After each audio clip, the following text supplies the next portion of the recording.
No1 accuses Donald Trump of subtlety. When the U.S. president raised a Bible overhead on Monday evening outside St. John's Episcopal Church in Washington, D.C., the sign was unmistakable, an appeal to his evangelical base for loyalty, as protests and riots roared across America. Not every Christian answered the call. The Rev. Ginny Gervasi, an Episcopal priest, said police used tear gas to drive her and others from St. John's before Trump's appearance. They turned holy ground into a battleground, she told Religion News Service.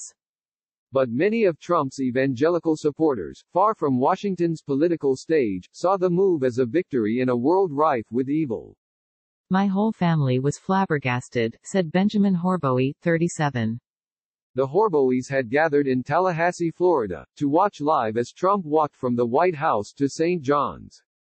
My mother just shouted out, "God give him strength. He's doing a Jericho walk." A Jericho walk, in some evangelical circles, refers to the biblical book of Joshua, where God commanded the Israelites to walk 7 times around the opposing city of Jericho, whose walls then came crashing down. Horboy already supported Trump politically. He heads the local chapter of a pro-Trump motorcycle club and is campaigning for a seat in Florida's state senate. But when Trump lifted the Bible, Horboy and his family felt overcome spiritually. My mother started crying. She comes from Pentecostal background, and she started speaking in tongues. I haven't heard her speak in tongues in years, he said. I thought, look at my president. He's establishing the Lord's kingdom in the world. Did he feel that conflicted with the Gospel of John, where Jesus said, "My kingdom is not of this world"? Well, Horboy said, that's a philosophical question. After watching Trump's gesture, Horboy changed his Facebook profile photo to one of Trump outside St. John's, with added rays of light emanating from the Bible. It was the coolest thing he could do. What more could he do? Wear blue jeans and ride in on a horse, he said.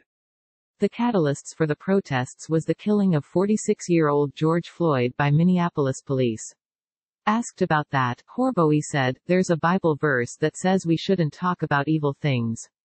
We can just say, there's evil, and move on. He couldn't remember the exact verse, he said. So how did devotees like Horboy become such a potent force that Trump would signal them in his hour of need? One answer lies in their relationship with Trump. They have given him their fervent support at the ballot box, and in turn they have seen a conservative takeover of the courts and an assault on reproductive and LGBTQ+ rights. Their power and worldview is a culmination of trends that started decades ago, according to John Fee, a history professor at Messiah College and himself an evangelical Christian.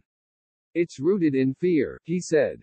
In the 1980s, Fee said, several forces converged to alarm white Christians: a removal of official prayer and Bible readings from schools, an influx of immigrants from Asia and the Middle East, and the final desegregation of schools like Bob Jones University.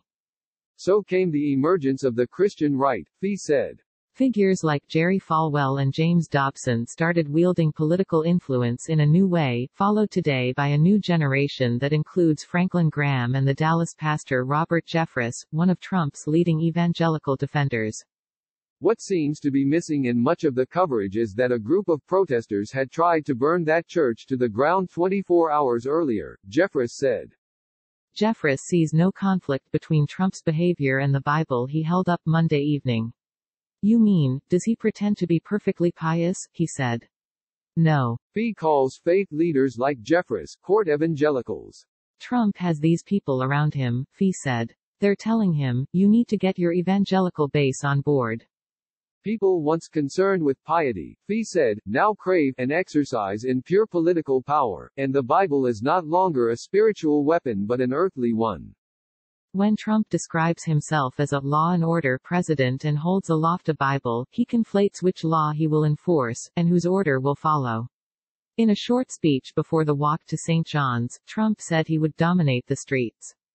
That is the kingdom in the world, Horboy referenced. I believe it's like Ephesians chapter 6 verse 10 through 19, Horboy said from Florida.